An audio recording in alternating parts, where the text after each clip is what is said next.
finally, after a long wait, the Honda Elevate SUV is here with us. And well, I'm sorry, you will see people coming in between, but that's how people are so much excited for it. Now, first of all, take a look at this SUV and you'll see it has a very distinct design when you compare it to, say, the Creta or the Seltos or the Grand Vitara.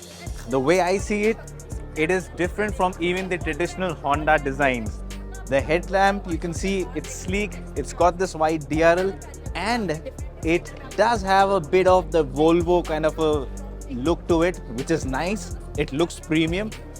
When you look at the grille, it's a big grille, wide grille with this black dark shade, gives it a nice sporty aggressive character. At the same time, also gives it a bit of an American flavor and hence sets it apart from many of its rivals. So definitely good in terms of the front look. Once you move towards the side again, on the side you will see good looking Honda alloy wheels, a little bit similar to what we have seen on Honda cars. So this is one area where I thought probably there was scope, to go all out, have a little more exciting design on the alloys. But nonetheless, if I take a look at the overall side design of the car, and here you can see the side design, it isn't a huge SUV, but at the same time it does come across as a pretty modern and a sleek SUV. I wouldn't say it's a sporty SUV as well, but yes, it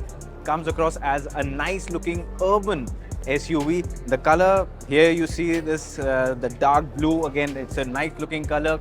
The roof line, there's not too much of a taper around here towards the end, but these roof rails look good, solid roof rails. And at the end of the day, when I look at the side, it comes across as a well-built urban SUV. These alloy wheels though remain one area where I think probably the design, it could have been a bit more creative. But again, coming back to the back, well, this is where you will find some very good looking tail lamps, and I quite like this combination of the tail lamps and the headlamps. So this is how the Honda Elevate looks from the back. It's got a sleek rear. These tail lamps that I was talking about, again, a very nice pattern to it. LED tail lamps, they've got a very nice looking cluster. Definitely will look even better when it's dark out there. The creases all around, again, not too aggressive, not a busy design, but it's clean, and hence it merges well with the rest of the design. So that's about the exterior design. Now let's go ahead and have a look at the cabin. And now this is how the cabin of the Elevate looks like. You can see it's a very familiar Honda cabin. Nothing that is really different, so it's not a radical breakaway. What you see here is a very clean dashboard. It's got this triple layered arrangement, plastic up front, no soft touch. There's a wooden finish here, and here you have a soft touch material in the lower part. A 10.25-inch infotainment touch screen, and beyond that you get this small panel where you have the climate controls, and you've got a steering wheel with all the traditional controls, and again a very similar looking instrument cluster here, which is a combination of digital and analog. The center console again has this leather finish here. The seats themselves look quite good. There's a normal electrically operated sunroof, and if I look at the overall layout of the cabin, it comes across as a fairly premium cabin.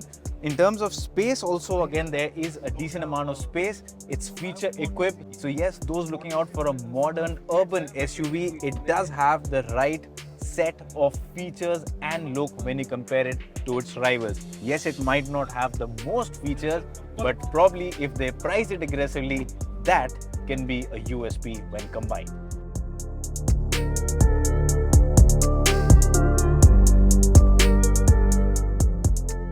So now we're in the back seat of the Elevate, and well, I showed you up front the kind of features you get, but one of the key things, the highlights of this vehicle is the space. Now it might not look huge from the outside, but once you get inside the cabin, especially in the back, well, this is where the seat really shines.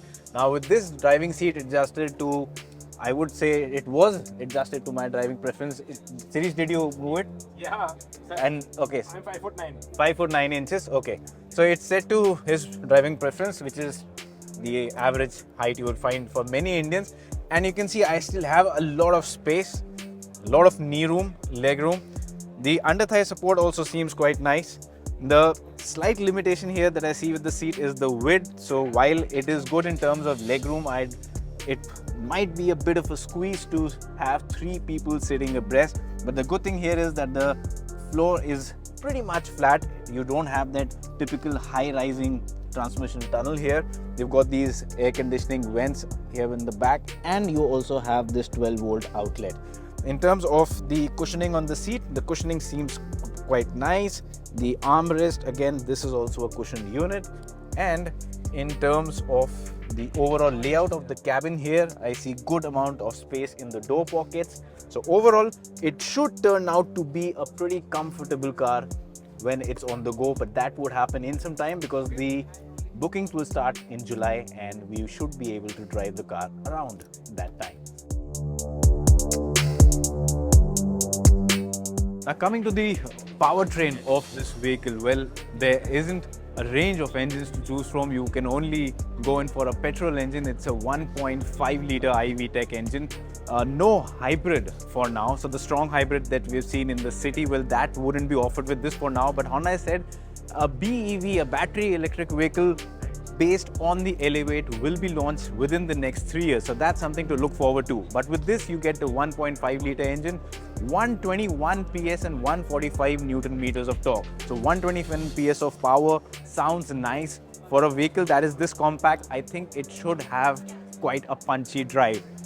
In terms of transmission, you will have the options of either a 6-speed manual transmission or a CVT. This is somewhere, this is an area probably where I see that enthusiasts who are looking forward to this and people who would actually find it nice that a 121 PS powerful engine in this car, on paper it sounds like a good recipe, but with just a CVT as an automatic option, that might be a limiting factor for some enthusiasts. But then again, enthusiasts form a small share of the market.